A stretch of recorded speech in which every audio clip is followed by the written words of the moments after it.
um movimento suprapartidário, de inspiração cristã e orientado pela doutrina social da Igreja, essa questão da fé é central para a gente, né? Ela constitui a nossa cosmovisão e é ela que é a lente pela qual a gente enxerga e entende essa questão da soberania nacional, da construção de um projeto de desenvolvimento nacional. Agora, o que a gente tem visto, né? Nos últimos anos, tem se delineado aqui no Brasil uma polarização político-ideológica, né, que vem gradativamente crescendo, se agravando, e de um lado a gente tem uma esquerda identitária, que desdenha da religião, como o senhor comentou, ou hostiliza a religião, a fé do nosso povo, e às vezes essa hostilização até se manifesta de forma bem violenta e agressiva, e de outro lado uma direita liberal, né, que isso também é preciso dizer, instrumentaliza a religião para os seus fins políticos, para o seu projeto de poder, de forma bem oportunista. Então, eu gostaria que os senhores, se pudessem, fizessem um comentário sobre esse quadro geral que eu estou colocando e respondessem a seguinte pergunta: qual é o papel do cristianismo na construção dessa soberania nacional e de um projeto de desenvolvimento nacional do nosso país, que é a nossa casa comum, para além de, eventualmente, funcionar como um antídoto para o consumismo, que já não seria pouco, né? Obrigado.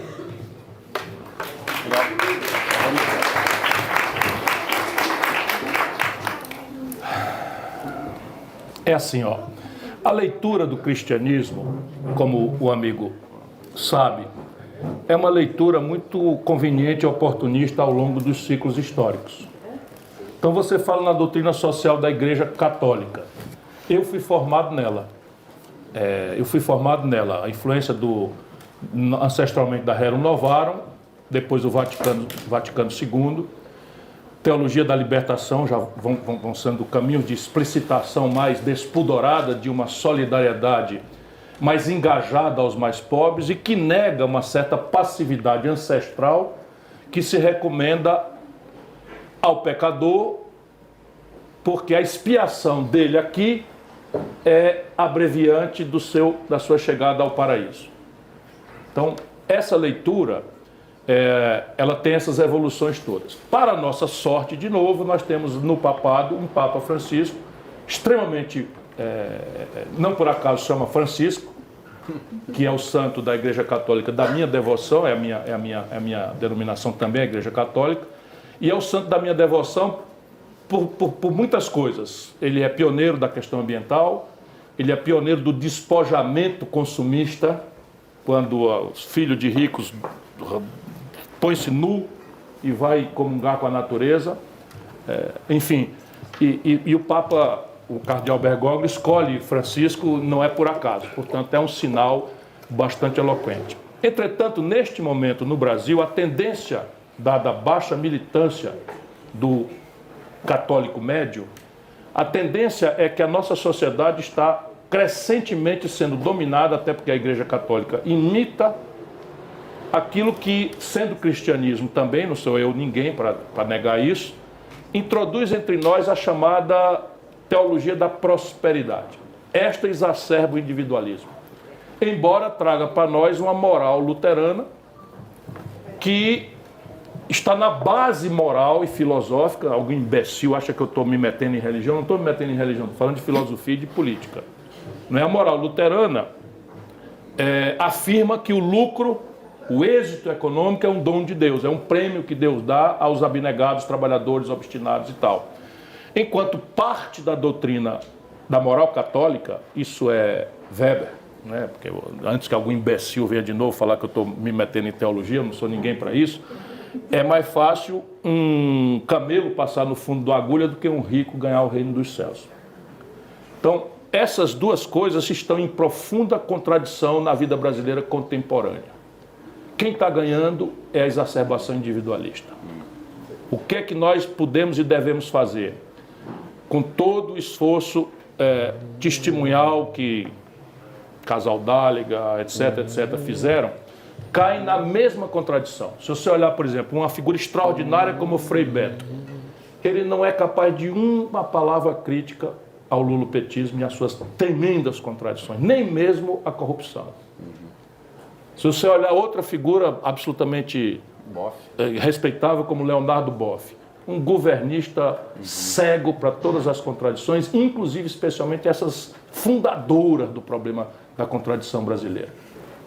Por aí não vai para canto nenhum. É preciso outro caminho. Aldo quer comentar?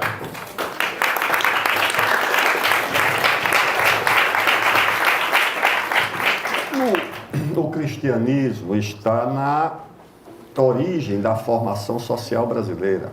O Brasil é consequência da Contra-Reforma. Aqui nós estamos numa cidade fundada pelos jesuítas. A data de aniversário da cidade é a data de um dos santos da igreja, né, que é São Paulo. O Rio de Janeiro se chama São Sebastião do Rio de Janeiro. Os nossos acidentes geográficos, os que não foram batizados pelos índios, homenageiam os santos da igreja. O nosso Rio da Integração Nacional São Francisco. é do seu santo devoto, São Francisco. Todos aqueles acidentes, os cabos, as baías, é Baía de Todos os Santos, é Cabo de Santo Agostinho.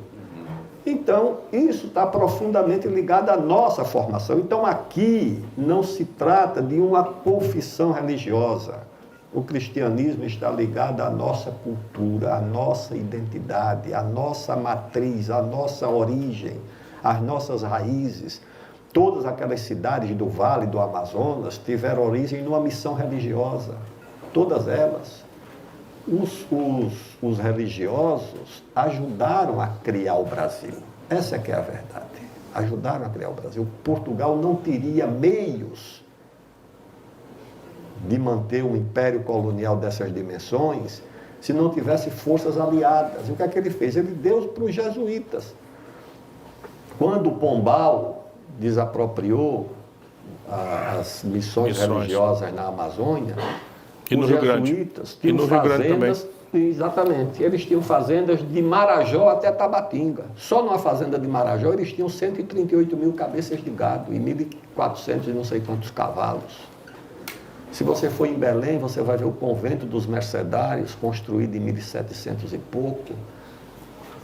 Aquilo ali só é construído por quem veio para ficar. Quem veio para passar uma temporada não faz um monumento daquele, tá certo? Quem faz uma catedral como a Sé, como as outras lá do Nordeste, não é para dizer, olha, eu estou aqui de passeio. Não, eu estou aqui para influenciar, para marcar a minha presença. A educação foram os jesuítas que formaram as primeiras elites do Brasil. Eram os seminários de Olinda, os colégios. Então, isso é muito forte no nosso país. E a doutrina social da igreja é isso. Eu tinha um professor muito rigoroso de direito do trabalho, que nos obrigava a estudar, tá certo? E o professor tem que essa função mesmo, tem que obrigar o menino a estudar. O menino não gosta de passear, de se divertir, de ir para a festa. Estudar tem que ter uma turma dizendo, ó, cuidado nisso. E ele dizia, a base do nosso direito do trabalho é a doutrina, são essas encíclicas. Sim. Tá certo? Renovar e outras. É. Então, eu acho que você não pode deixar de levar em conta essa herança. Não é uma escolha política, partidária, é muito mais profundo, muito mais abrangente. Você dissociar, separar o Brasil dessa sua origem, dessa sua formação, dessa sua identidade, é um fator desorientador, é um fator destruidor do nosso passado, da nossa memória e dos nossos valores, tá certo? Quando um nordestino diz, valei-me Nossa Senhora, aquilo ali tem uma força muito grande, está embutida ali uma memória muito profunda. Tá certo? O batizado, a crisma, não é uma coisa da liturgia religiosa. Isso tem um valor cultural. Tá certo? As pessoas não fazem isso só pela religião. Fazem isso porque isso tem um peso na identidade e na memória do nosso país. E se